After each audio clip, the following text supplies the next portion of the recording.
क्षमा बड़ों को चाहिए, छोटे को उत्पाद। भूल बस कभी गलतियां हो जाती हैं, ऐसी बात नहीं। ये मनुष्य ही गलतियों का पुतला है। ऐसा नहीं कि बच्चे से, संतान से गलती होगी तो हम उसको फांसी पर चढ़ दें, नहीं, कदाप नहीं। उसे सद्मार्ग का ज्ञान दीजिए। यदि वो सांसारिक पारिवारिक संस्कारों से कहीं ना कहीं लगाव है तो अवश्य सद्मार्ग को ग्रहण कर लेगा और उसी में हमारा परम कल्याण हो जाएगा।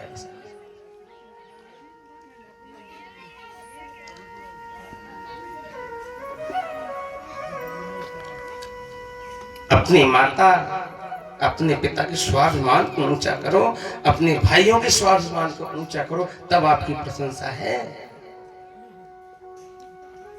इस सांसारिक काले कारणे के रूप को लेकर के यदि आप चलोगे तो आपकी प्रशंसा नहीं। और मैं सत्य कहता हूं, जो ऐसा करते हैं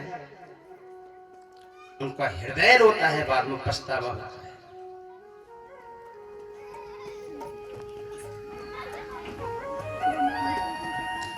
महाराज, कई लोग हमारे साथ के ऐसे हैं जिनसे हम कभी उम्मीद नहीं रखते थे कि वो ऐसा कार्य करेंगे, उन्होंने ऐसा करके दिखाया।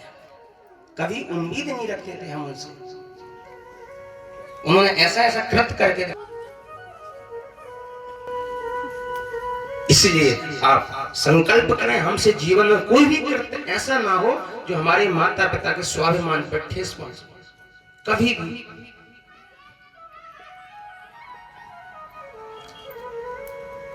और माता पिताओं को भी ये संदेश है कि माता पिता अपनी संतानों को सद्मार्ग पर चलाएं। यदि हमारे बेटे की कोचिंग का समय 1 घंटे है तो जाने का रास्ता 20 मिनट का हो सकता है।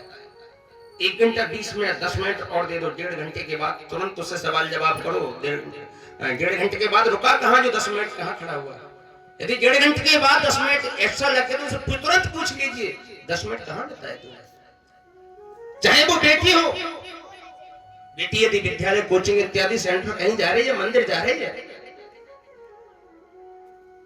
उसके आने जाने पूजा अर्चना या कोचिंग का समय 2 घंटे हो देना चाहिए। उससे आधा घंटा लगा तो लगा कहां, उसका प्रमाण मुझे दे, तब तो बच्चा आपका सद्मार्ग पर चलेगा, अन्यथा नहीं चल सकता। अचानक एक दृष्टांत मेरे स्मरण में आ गया था। और एक बार हमारे गांव से पधारे हुए हमारी भाभी जी, हमारे बड़े भैया जी, सभी का हृदय से स्वागत। ताई जी भी पधारी हैं, एक बार जोरदार तालियों से सभी का स्वागत कर देंगे। हमारे गांव से हमारे परिवार जन पधारे हैं, बहुत बहुत साधुवाद। एक बार क्या था, एक परिवार में एक बच्चा, जब एक बच्चा था तो बाल्य अवस्था से विद्यालय जाता था। और जब विद्यालय जाता था तो फर्स्ट या द्वितीय क्लास में पढ़ता था। और वो एक दिन जो है पेंसिल चुरा करके ले आया। पेंसिल चुरा करके जब लाया तो माता ने देखा और अपना वर्क कर रहा था, होमवर्क। और जो ही पेंसिल को देखा, माता ने, बेटा ये कहां से आई? तो नहीं माता, ये तो मेरी है। माता सो ठीक है, अगर ले हुआ है वो तो कौन सी दिक्कत है, अपने बढ़ ही रहो है। इतने में आ गया, पिता ये पेंसिल कहां से है? अब सवाल जवाब होगा दोनों पक्ष से।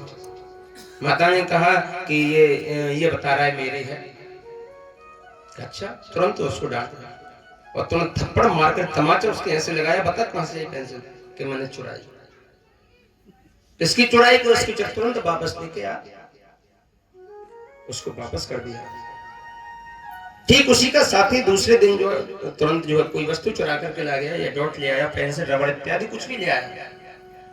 उसने आकर के जब घर में होमवर्क किया, माता ने देखा कि बेटा ये कहां से? कि माता जी मैं इसको उसकी ले आया। ठीक है ठीक है, चुप कैसे रख लेना, छुपा के, किसी को दिखाना मत, 10-5 दिन। ठीक है माँ। अब तो वो पेंसिल उस दिन चुरा करके लाया, फिर विद्यालय गया तो उस दिन जो और कुछ बड़ी पुस्तकें इत्यादि चुरा के ला गया। अजीब, वहां तक उसकी स्थिति पहुंच गई कि ये बहुत बड़ा डाकू बना, भयंकर डाकू बन गया वो। और अंत में यह हुआ उसे पुलिस प्रशासन के द्वारा अरेस्ट किया गया और आजीवन कारावास और फांसी चढ़ने के लिए जो है जजमेंट हो गया। जब फांसी के लिए जजमेंट हुआ, अंतिम क्षण में पूछा जाता है कि तेरी कोई अंतिम इच्छा हो तो बता, हम तेरी अंतिम इच्छा को पूर्ण करेंगे। हाँ, फांसी पर लटकने के लिए जा रहा था। दूतों ने पूछा, बोल तेरी अंतिम इच्छा क्या है? हाँ, मेरी एक अंतिम इच्छा है कि मुझे मेरी माँ के दर्शन करा दो।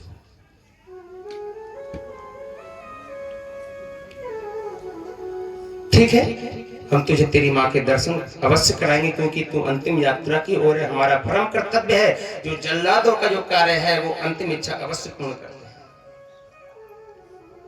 माँ को बुलवाया गया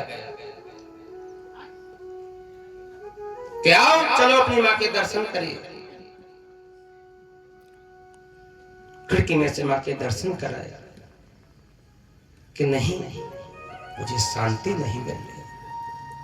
कारण मैं अपनी माँ से बिल्कुल सम उपस्थित होकर के मिलना चाहता हूँ। जल्लादों ने कहा चलो ये भी कार्य कराएंगे। तुरंत उसको बाहर लेकर के आए और माँ के पास पहुंचे और माँ की खोली भरी, बहुत रोया। और रोने के बाद उसने अपनी आंखों की दोनों उंगलियों को माँ की आंखों में डाल दिया, आंखों को फोड़ दिया। अब जल्लाद प्रशासन के, अरे इतना उद्दंडी, ये अंतिम समय फांसी पर लटकने के लिए जा रहा है, तभी ये दुष्कर्म नहीं छोड़ रहा। देखो देखो, इसने अपनी माँ की आंख को फोड़ दिया। तुरंत पूछा, क्यों बे, तो अंतिम समय में फांसी पर लटकने के लिए जा रहा है और तूने अभी बाज नहीं आ रहा, इतने पर भी तेने अपनी माँ की आंख को फोड़ दिया। माँ ने भी कहा, बेटा मैंने ऐसा कौन सा तेरे साथ में बुरा कर दिया, तूने मेरे अंतिम समय में मेरी आंख को फोड़ा? कि हाँ माँ, आज मैंने तेरी एक आंख को फोड़ करके इस संसार की माओ की आंखों को खोल दिया।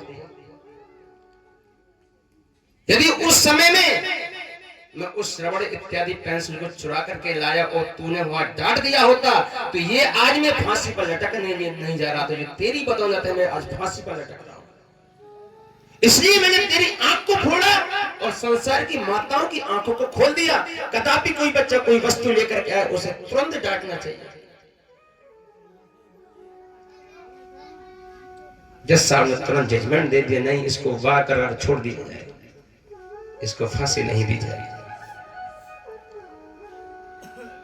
तो हमेशा मैं यही कहूंगा, कोई भी बच्चा, कोई भी अपना परिवारजन यदि समय से अधिक कहीं समय व्यतीत कर रहा, तुरंत सवाल जवाब कर देना चाहिए।